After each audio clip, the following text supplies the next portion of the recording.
mën a ci moom. waaw man de bi ma njëkkee yam ci vidéo bi déglu ko.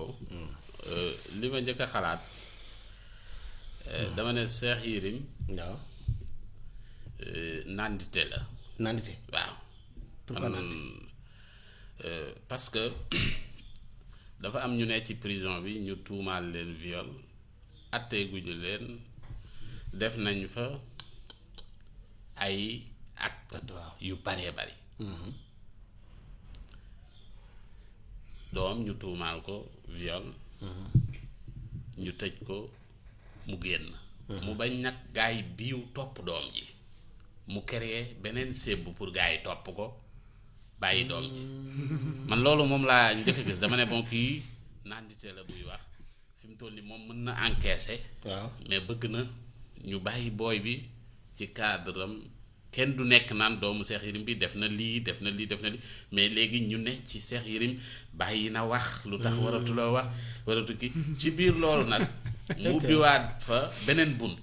waaw muy buntu wane ni mi ngi jëm ci yoonu communication moom daf ne dafa war a taxawu doom ji léegi mais am na jotu toog di concentré pour di bind ak di nekk ci yeneen yitte ci beneen domaine maanaam bawut leen de ni mu waxee bàyyi na wax waaye bàyyul bind. bind a gën a garaaw te li ngay bind la ñuy jàng. moo gën a garaaw wax bi wax nga dëgg de. yaa ngi dégg bind day des ak tamit na mu nar a kee ba noppi defaaleen boppam publicité cabinet am bi mu jëm. waaw ak la mu war a def yépp nag mu waxaale ko ci message bi nga xam ne leer na ko ni nit ñi dinañ ci wax.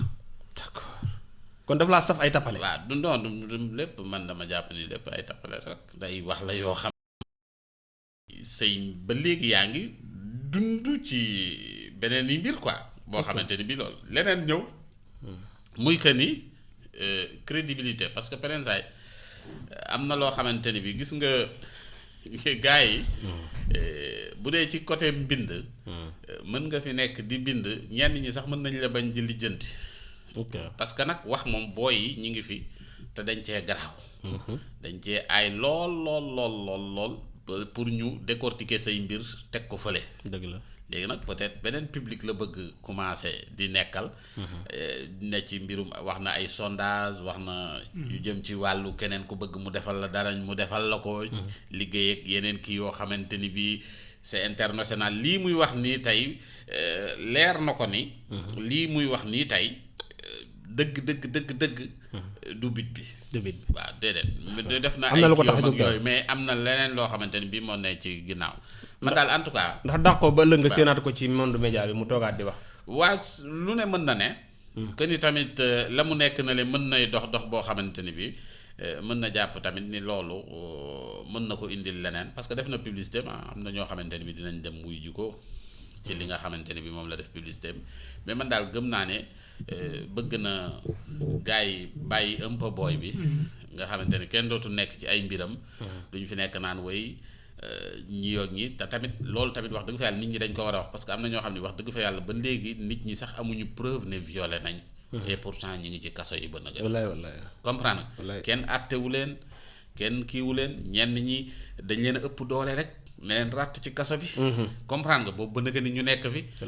yow bërki Dembo Njaay tuumaal nañ la lu mel noonu yow defoo ci kaso bi la nga fa waroon def lañ wax ni moom nga fa war a def. donc génn nga sa doom tuumaal nañ ko lu mel noonu. defut ci kii bi. waaw moom it jotoon nañ ko téye daf mel ni.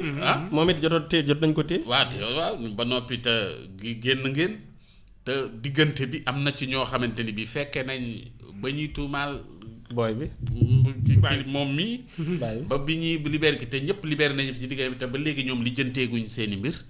loolu. ba ñuy tuumaal baay bi réew mi waaw ak doom ji yëpp am na koo xam ne seen dossier ñi woon am na koo xam ni ma nga fa woon ba nëgë ni ñu tuumaal ko te ba nëgë ni sax mën nañoo bañ a lijjanti sax dossier yow lijjanti nañ fi sa dossier ba nga génn sa doom lijjanti ko léegi nag peut-être yooyu la bañ. nit ñi nekk fi di creuser ci côté boobu. léegi nag nga bëgg a orienter nit ñi nag ci ñu nekk fi di débattre naan woy Cheikh Yérim bàyyi na wax. waaw bàyyi wax kañ jatataago man mii kañ tey bu ma xëyoon rek daan ne ba léegi war naa ba kañ soxla wut kañ ngay tàggu ak publicité foo jëm waaw daay ak publicité naan léegi maa nga jëm fële waaw léegi man Sa Ndiogou bàyyi naa ak comédie léegi man daal vraiment maa nga ca garab yokku soxla kii wala soxla siti wala ku soxla hémorroïde ak raay mu sedd daal mën nga maa fekk fee waaye wax daal man banaa ko vraiment comprendre bàyyi naa waxta maa ngi bind. bind ak wax kay sorewuñu. macha allah comme nag ku am ay sources sûres yu leer la bari na lu muy yëg te yëguñu ko alaaji man jàpp naa ni am na lu mu yëg lu war a ñëw ci kanam te bëgg na cee nekk. tam ko dugg. waaw. Modou yokkal ñu retour bi tuuti.